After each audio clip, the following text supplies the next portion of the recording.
Welcome back, ladies and gentlemen.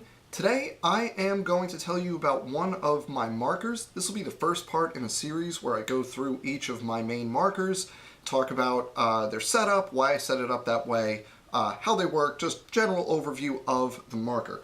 Some of these are going to be pretty bare bones because I haven't done much to some of the markers I own. Some of them are going to be a little bit more detailed because I've changed up the markers quite a bit from their out-of-the-box setups.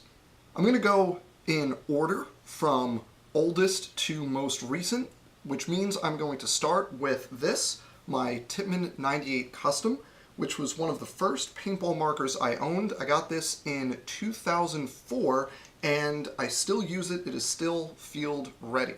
Now before we get into this specific setup, let me tell you about the point of this marker. This is the marker I was using when I started getting into limited paint play.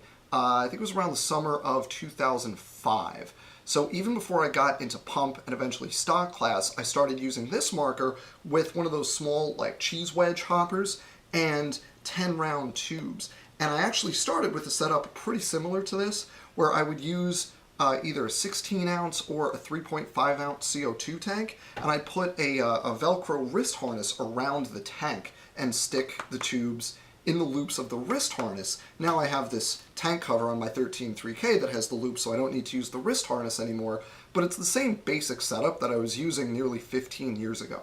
Now the two main things I've done to this marker, there's kind of two sets of changes. One is to make it more user-friendly, and the other is to get the most performance out of it because be using limited paint with a relatively inefficient marker out of the box.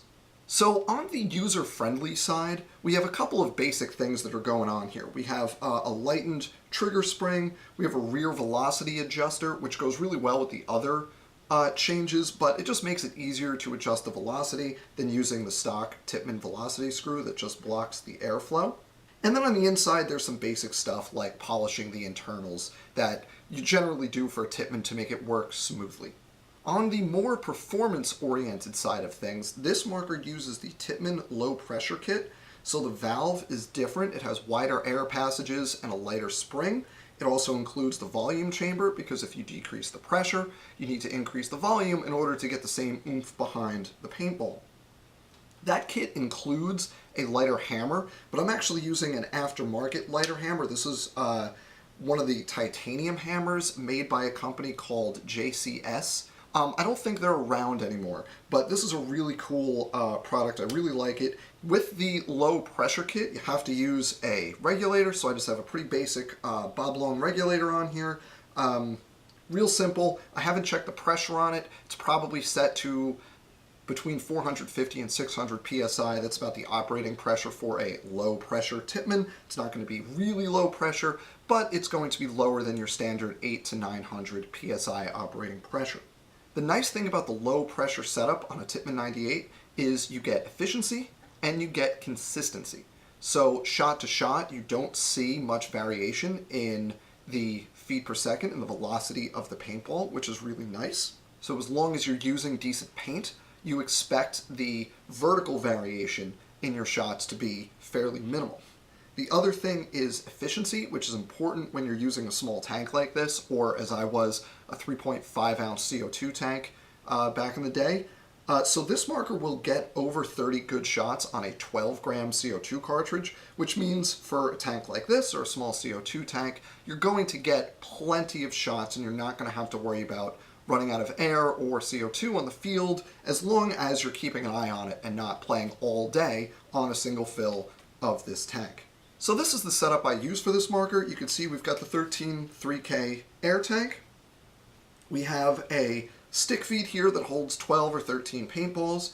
And then at the front end, we have a RAP4 autococker to 98 barrel adapter because all of my other markers are autococker threaded. So rather than have a different barrel or a different set of barrels for the 98, you just get the barrel adapter and then I can use my autococker threaded deadly winds that use freak inserts with this marker.